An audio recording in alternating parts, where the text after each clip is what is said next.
Ever wondered how someone, maybe even someone you know, could get completely swept up by a cult? Sometimes to the point where they do almost anything. It's not usually about how smart they are, or if they have a weak will.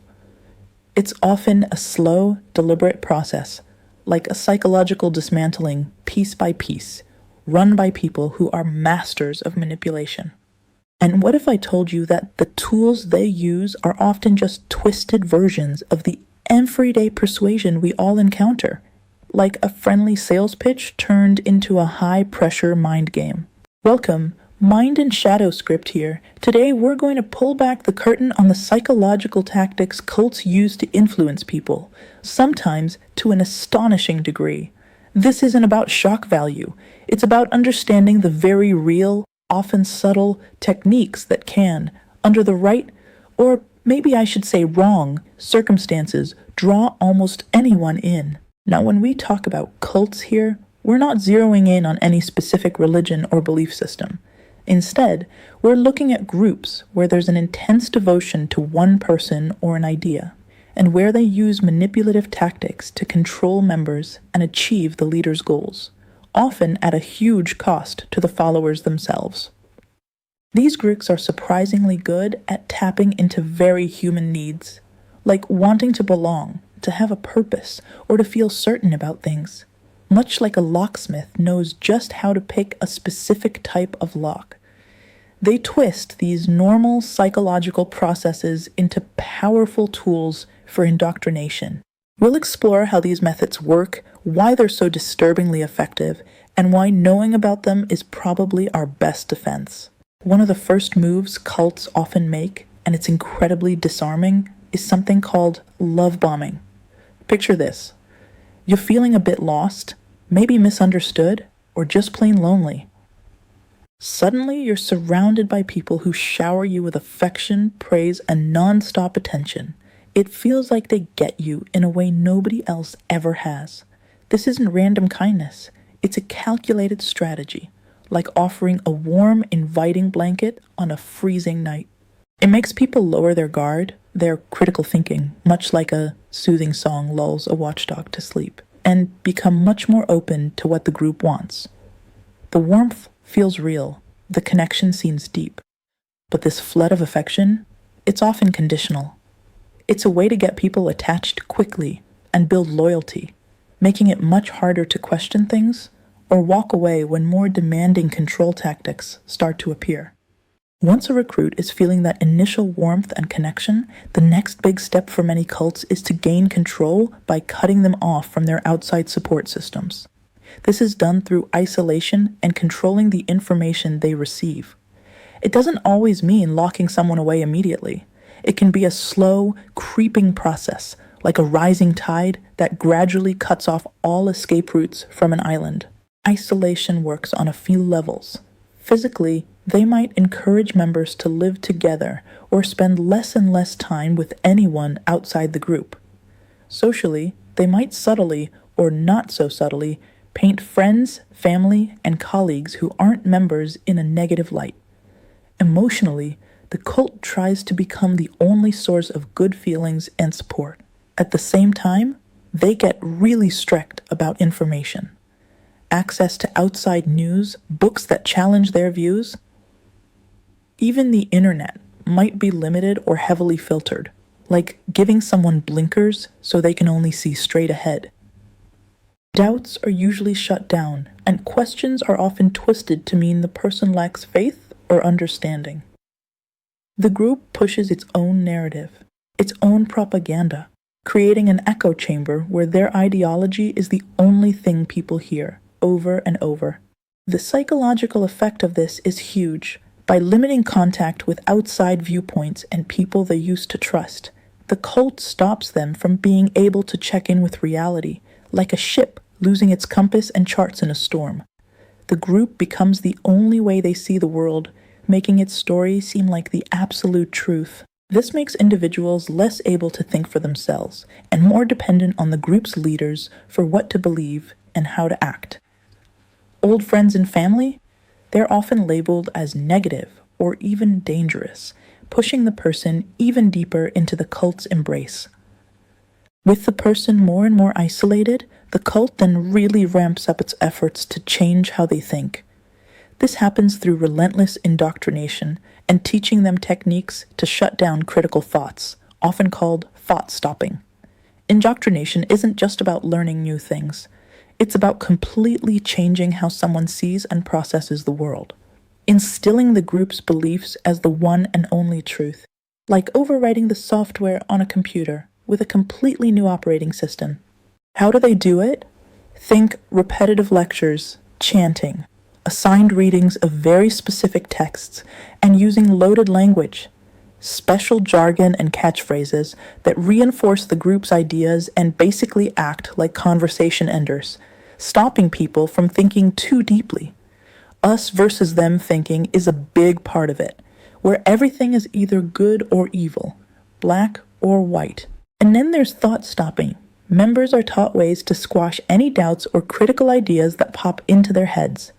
This could be meditating only on the leader's words, chanting, long prayer sessions, or just keeping incredibly busy to distract themselves.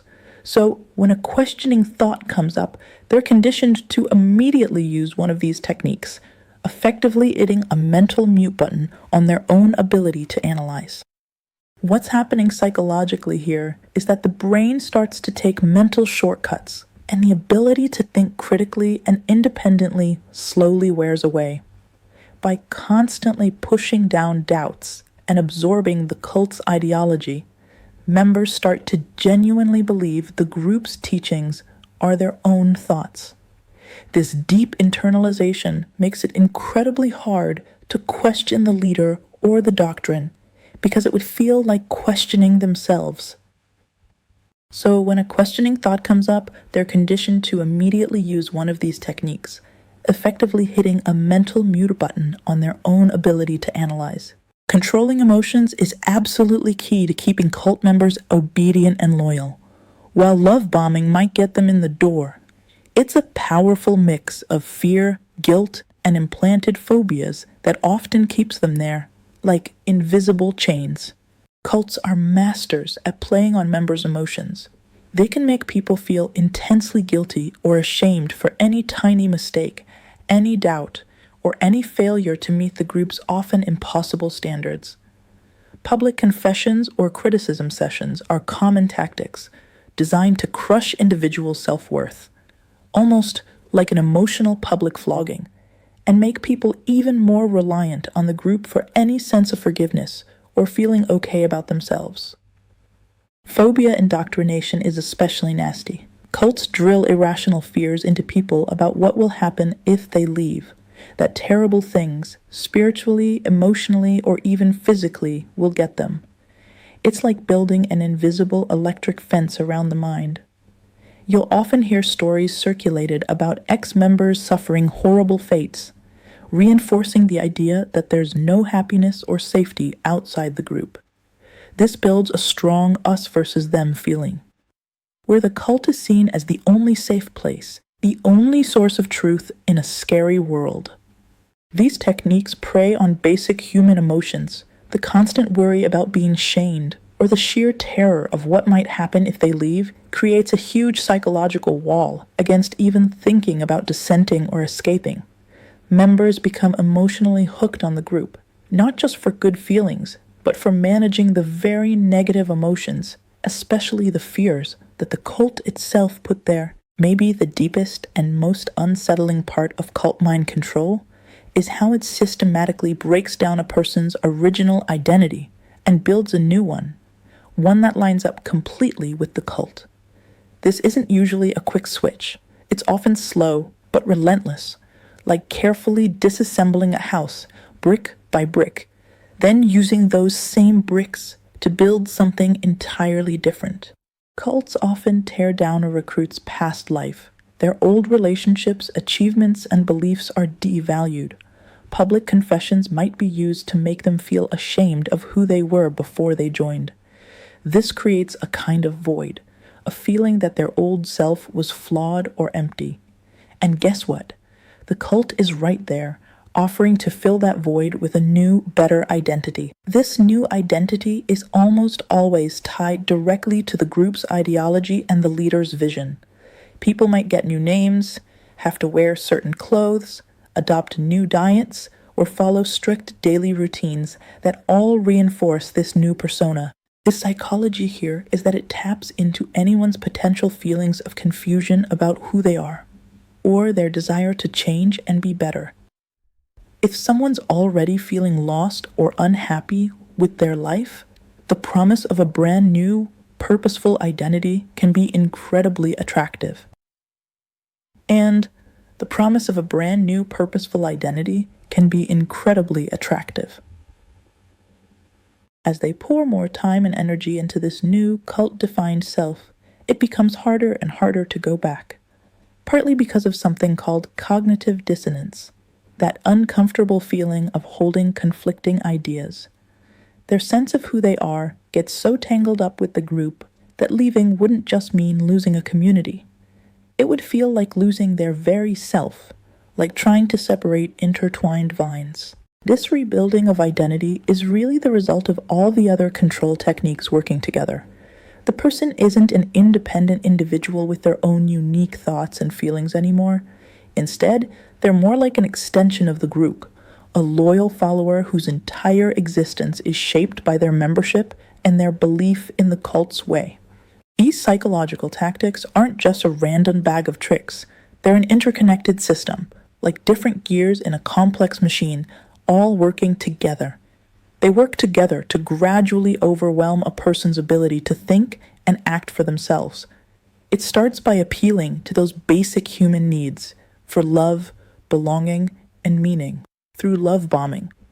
Then, isolation and information control create a bubble where the group's story is the only one they hear. Thought control methods like indoctrination and fault stopping change how people process information and silence any disagreement. Emotional manipulation, especially fear and guilt, keeps them in line. And finally, a new identity, completely wrapped up in the group, is built. Stephen Hassan's BITE model actually gives a pretty good overview of this, grouping these methods into behavior, information, thought, and emotional control. Cults tap into our built-in psychological soft spots, our desire to have clear answers, how much other people can influence us, and the way our minds try to avoid uncomfortable contradictions. The scary part? No one is totally immune. It's all about the strategic and persistent use of these powerful psychological principles. So we've walked through some pretty heavy psychological tactics that cults can use. That initial deceptive warmth of love bombing. The way isolation and information control can cut people off like a ship from its moorings. How indoctrination and thought stopping can subtly rewire the mind. The strong emotional chains forged by fear and guilt. And even how a person's very identity can be taken apart and rebuilt. Understanding how these things work isn't just for psychology students. It's a really important way to protect ourselves, and maybe even help others who might be caught up in something like this. Being aware is the first step to spotting and resisting this kind of manipulation, whether it's in an extreme cult situation or in more toned-down ways we might see in everyday life. Persuasion is a powerful force, there's no doubt. But so is a critical, informed mind, which can act like a shield. Always ask questions, always look for different viewpoints, and hold on to your own way of thinking. If you found this look into cult psychology useful, please give this video a like and subscribe for more on the fascinating and sometimes unsettling ways our minds work. We'd also love to hear your thoughts or experiences in the comments. Which of these tactics strikes you as the most disturbing, and why? Stay curious and stay critical.